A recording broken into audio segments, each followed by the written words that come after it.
Claire Collins isn't in today, but she's got Erin Clarke, who's one of her fabulous research staff members in. Erin, welcome to the show. Thanks for having me. Now, we're talking about heart health because it is Heart Health Week, so a good time to shine a spotlight on the old ticker.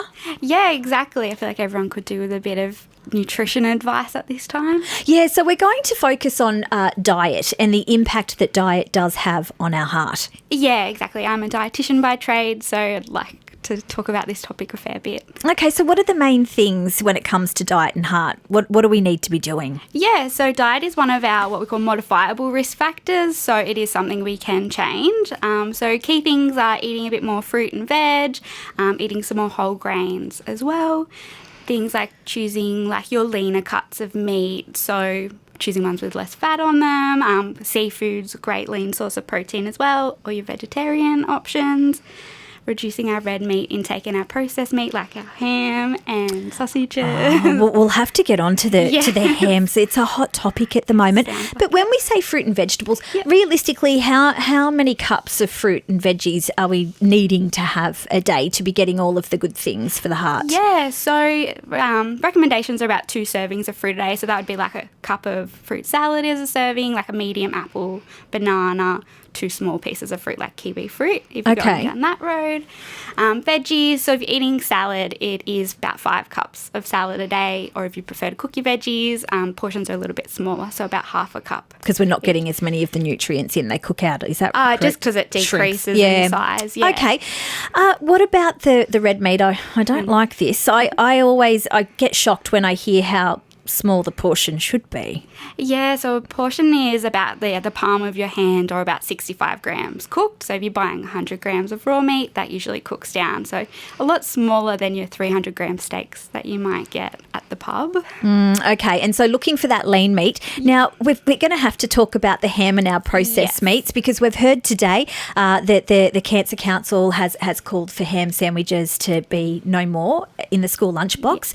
What are your thoughts on that? Because there are a lot of people that love a good ham sandwich, and when it comes time to packing the kids' lunches, it's very hard to know what to put, and salads often make the bread soggy.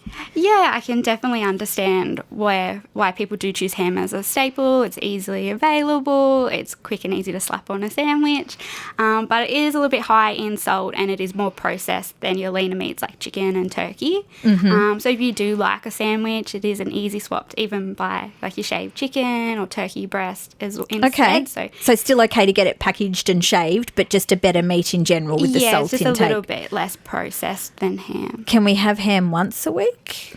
Like, guidelines really are to avoid your processed meats, unfortunately.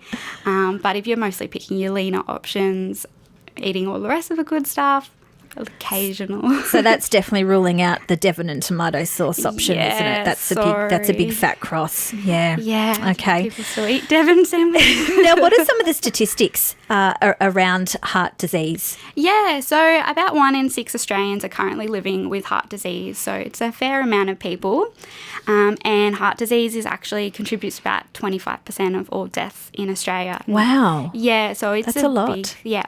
And I even found today that half of Australians are actually living with 3 or more modifiable risk factors. So they might not actually have heart disease at this time, but they are at a higher risk of it. So those 3 risk factors, for example, could be your diet? Yeah, diet, smoking, if you're not very physically active, and sometimes if you have a higher weight as well, that can definitely be a risk factor for some people. How often do we need to be exercising? Yeah, so guidelines are about 30 minutes of moderate activity most days of the week. So think walking, light running, going to the gym if you can get that in as well. Okay. Now, Erin, before we let you go, there's a lot to take in. So if someone is wanting to get a little healthier and look after their heart a little better, where can they go or to get some information, or where to start? Because it can be quite overwhelming. Yeah, definitely. There's so much information out there. I'd probably start with places like the Heart Foundation. They have a heart check toolkit that can be like a good way to check your risk factors.